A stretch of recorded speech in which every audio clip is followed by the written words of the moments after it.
कल शाम 5 बजे से सीज फायर लागू हुआ और उसके बाद पाकिस्तान ने रात में गोलीबारी की। लेकिन उसके बाद जब भारत ने सख्ती दिखाई और चेतावनी भी दी, पाकिस्तान को चेताया, तो उसके बाद पाकिस्तान ठंडा पड़ गया। आज की सुबह सीमावर्ती राज्यों में हालात सामान्य है। रात 11:30 बजे के बाद कहीं से कोई फायरिंग या असामान्य गतिविधि की खबर नहीं आई और कल यानी सोमवार को दोपहर 12 बजे भारत पाकिस्तान डीजीएमओ लेवल पर बातचीत भी होगी। इन 3 तस्वीरों में आपको बता रहे हैं कि कल से लेकर अब और कल क्या रणनीति होने जा रही है, क्या तैयारियां हैं।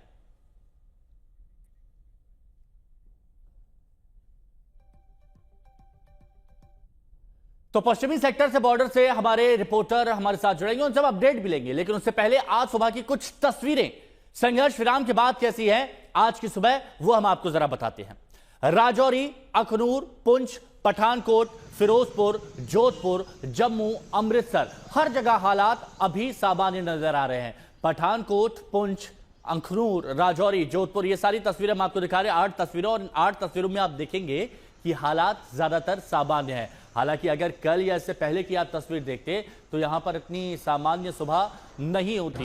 कुछ हद तक लोगों के अंदर डर भी था क्योंकि पाकिस्तान की तरफ से ताबड़तोड़ गोले बरसाए जा रहे थे, जिसको भारत नेस्तनाबूद कर रहा था और पलटवार कर रहा था।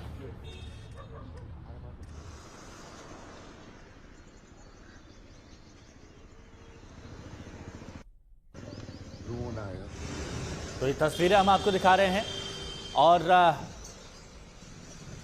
यहां पर उन जगह है, ये वो जगह है जहां पर हालात अभी फिलहाल सामान्य नजर आ रहे हैं। लेकिन यहां पर हम आपको यह भी बताते हैं कि किस तरह से बॉर्डर के जो हालात हैं वहां पर क्या स्थिति इस वक्त बनी हुई है। देखिए 11 मई के बॉर्डर की रिपोर्ट हम आपको बता रहे हैं, 11 मई में इस वक्त कैसे हालात है। तो यहां पर आप देखिए, ये राजस्थान का इलाका है, ये गुजरात का इलाका है, यहां पर स्थिति सामान्य है, सीज फायर कायम है। इसके अलावा ये बॉर्डर से सटे जितने भी इलाके हैं उसकी जानकारी हम आपको दे रहे हैं। तो यहां पर आप पंजाब देखिए, सुरक्षा बल यहां पर अलर्ट है। सुरक्षा बल अलर्ट क्यों है? क्योंकि पाकिस्तान है, आप उसका भरोसा नहीं कर सकते। राजस्थान में भी आप देखिए स्थिति यहां पर सामान्य है। गुजरात की अगर बात करें, गुजरात में भी स्थिति सामान्य सी नजर आ रही है।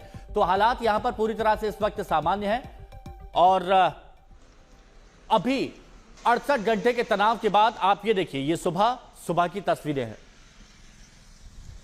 हालांकि इस दौरान जब रात में पाकिस्तान ने सीज फायर तोड़ा था तो भारत ने उसे चेता भी दिया था। भारत ने बता दिया था कि अगर इस तरह कोई भी हरकत पाकिस्तान की तरफ से की जाएगी तो उसे वॉर के तौर पर देखा जाएगा। और फिर भारत की सख्ती का असर हुआ और उसके बाद ये 8 तस्वीरें इस बात की गवाही दे रही हैं कि अभी स्थिति पूरी तरह से सामान्य है और सीज फायर की स्थिति बनी हुई है।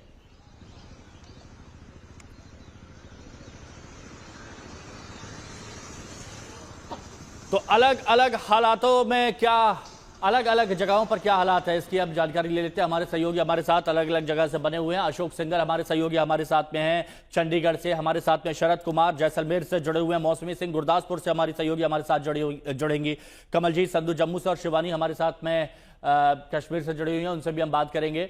साथ ही सबसे पहले अशोक सिंगल आप बताइए, क्योंकि हमने अभी देखा कि सीज फायर तो यहां पर लग गया, कल रात में सीज फायर तोड़ा गया। उसके बाद हमने देखा जैसे ही भारत ने चेताया तो उसके बाद हालात नॉर्मल होते हुआ है, पाकिस्तान बैकफुट पर आया।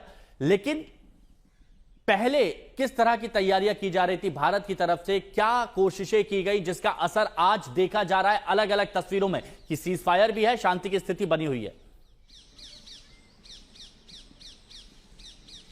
बिल्कुल, सीज फायर का जैसे ऐलान हुआ उसके बाद सबको लगा कि अब तो शांति हो गई है। सब लोग खुश भी थे, चाहे बॉर्डर हो, एलओसी हो या शहरों में जहां जहां इन्होंने अटैक करने की कोशिश की थी पाकिस्तान ने, वहां सब लोग बहुत खुश हुए कि चलो युद्ध विराम हुआ। लेकिन जैसे ही टाइम हुआ, रात को ड्रोन छोड़े जा रहे थे, गोलाबारी हो रही थी, फायरिंग की आवाज़ें आ रही थी। हालांकि भारतीय सेना ने उसका मुंह तोड़ जवाब दिया, लेकिन वायलेशन किया। पाकिस्तान ने वादा खिलाफी की, हमेशा से वो झूठ बोलता रहा है, वादे तोड़ता रहा है और कल भी यही स्थिति हुई। सबको लगा कि वही हालात पहले से ऐसे बन गए हैं और पाकिस्तान सुधरेगा नहीं हमेशा की तरह, क्योंकि बार बार हमेशा से ऐसी बातें होती रही हैं। लेकिन उसके बाद खुद वायलेशन करता रहा, सीज फायर का हमेशा से उन्होंने वायलेशन किया और कल भी ये स्थिति बनी। विदेश मंत्रालय की तरफ से भी प्रेस कॉन्फ्रेंस करके उनको चेताया गया और हमारी सेना ने मुंह तोड़ जवाब दिया और कहा कि सीज फायर की घोषणा होने के बाद भी पाकिस्तान सुधरने का नाम नहीं ले रहा है। लेकिन कुछ देर के बाद, 1-2 घंटे के बाद फिर शांति रही, उसके बाद कोई घटना नहीं हुई। लेकिन पाकिस्तान हमेशा से जैसे करता है ऐसे हरकत की। और आज हमारी सेना तो सचेत है ही, मुस्तैद है, लेकिन सरकार की तरफ से भी तमाम चीजों पर नजर रखी हुई है। अच्छा, नजर रखी हुई है, लेकिन किस तरह के हालात है? अशोक, मैं आपके पास दोबारा से आऊंगा, लेकिन बॉर्डर वाले हालातों पर, जो एलओसी के पास जो जगह है वहां पर किस तरह के हालात है वो एक बार जान लेते हैं। कमलजीत संधू हमारे साथ जम्मू से जुड़ी हुई हैं। हमने देखा था कमलजीत की रात में जैसे ही शाम को सीज फायर का ऐलान होता है, उसके बाद सीज फायर तोड़ा जाता है, फायरिंग की जाती है, जिसका भारत जवाब देता है, लेकिन भारत चेताता है तो उसके बाद पाकिस्तान वापस बैक स्टेप कर लेता है, कंट्रोल में आ जाता है। अभी वहां पर क्या हालात है, जरा ये बताइए।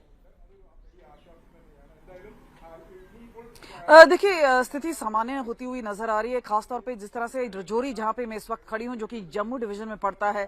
आपको ये भी बता दूं कि काफी टेंशन वाला माहौल था।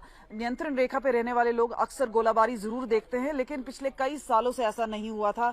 लेकिन यहाँ पे ऐसा भी लगा कि आर्टिलरी रेंज पाकिस्तान ने कई हद तक बढ़ा दी थी और इसी वजह से रजौरी शहर में ही बम धमाके हो रहे थे, आर्टिलरी शेल गिर रहे थे, बम के गोले थे, और इसी वजह से यहाँ पे 3 लोगों की मौत हो गई, जिसमें से एक एडिशनल डिप्टी कमिश्नर भी है, राजकुमार थापा। और उसके बाद हमने देखा है कि किस तरह से सिविलियन एरियाज को निशाना बनाया गया, लेकिन तुरंत ही जवाबी कार्रवाई हुई तो पाकिस्तान के ऊपर धावा उस तरह से आर्टिलरी से ही वापस जवाब दिया गया।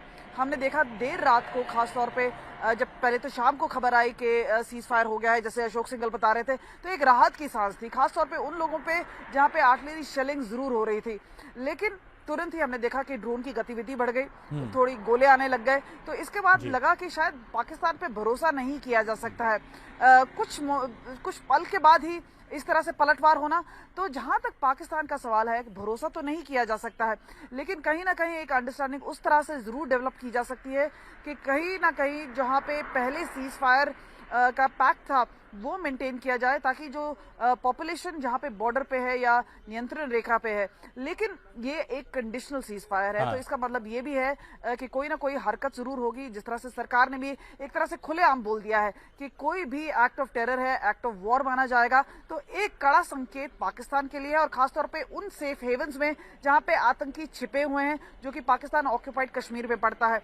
तो खास तौर पे अब जैसे हम देख रहे हैं कि SIA की रेड चल रही है, साइमल्टेनियस बड़े एक्शन चल रहे हैं। कल नगरोटा में एक आर्मी कैंट के ऊपर जिस तरह से आतंकियों ने फायरिंग की, जवाबी फायरिंग की गई, तो वहां पर एक चीज जरूर है कि अलर्टनेस की जरूरत है। दूसरी तरफ और वो सावधानी बरती भी जा रही है, ये हम देख भी रहे हैं। और भारत ने बहुत कड़े शब्दों में कहा है कि अगर आपने कोई भी हरकत की तो उसे एक्ट ऑफ वॉर माना जाएगा और फिर जवाबी कार्रवाई के लिए आप तैयार रहिए।